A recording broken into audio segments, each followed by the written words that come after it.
سنگ ته‌تاب یک مسجد به ارزش 2.7 میلیون افغانی در ولایت پنجشیر گذاشته شد. پروژه‌ای که به گفته مسئولان ظرفیت پذیرش 100 نمازگزار را خواهد داشت. پیش از این خو به شما معلوم است ما در داخل دفتر یک اتاق داشتیم، نماز جماعت در اونجا ادا میشد، تدریس مضامین اسلامی هم که طبق املاحی که از مرکز بر ما داده شده بود اونجا تدریس میشد. بازم که هدایت والی صاحب ریاست امر بالمعروف بود، پرسنل به شما در جریان است که در مسجد جامع میرفتن و از اینجا تا به اونجا یک ذره راه هم به ما دورتر بود و این مسجد که جور میشه به شما معلوم است که برق هر روز در حالت انکشاف است، مشتریان اشتیاف شده میره. دیگه در پنجشیر هم کار جریان داره به خاطر که سهولت هم برای مراجعین شوه، یک جای برای نماز خواندن و برای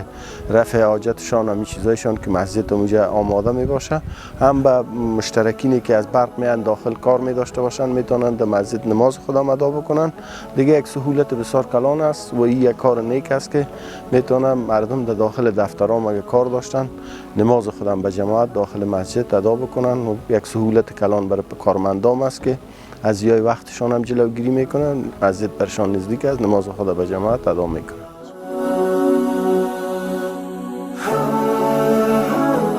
این مسجد را که شما میبینین برای آمریت برق پنجشیر البته در نظر گرفته شده که قرارداد از جانب مرکز صورت گرفته و هزینه از حدود 2,700,000 است. هزینه از خود جانب افغانستان برشنا شرکت پرداخت میشه و همزمان در یک وقت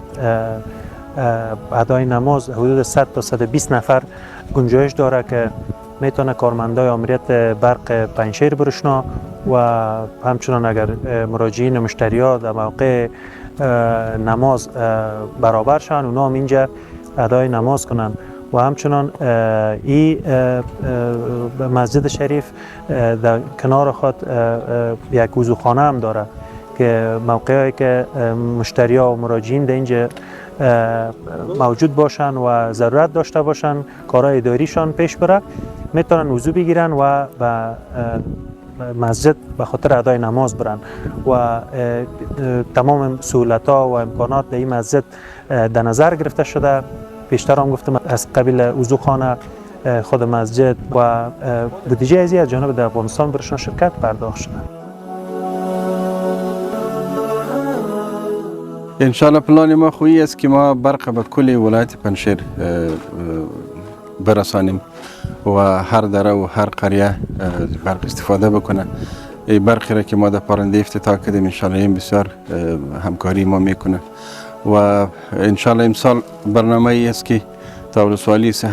حصه اول و طرف دره ما لیندوانی بکنیم و برق کش کنیم و یک سب استیشن که به ولایت پنجشیر منظوریش آمده در بالا در طرف بارک برای چند جای تعیین شده انشالله که هم در اینجا جور شود. باز انشالله برای کل ولایت پنجشیر یک بنیاد است دیگه که به هم ولسوالی و برق انشالله مساعد میشه برشون برسه انشالله. همزمان کار ساخت 3 محراب مسجد دیگر در نقاط مختلف این ولایت به پایان رسیده و به زودی به بهره برداری سپرده می شود. مقام‌های محلی این پروژه ها را بخشی از برنامه‌های توسعه‌ای و عامل منفعه عنوان کرده و بر ادامه روند ساخت و ساز در سطح ولایت پنجشیر تأکید دارند.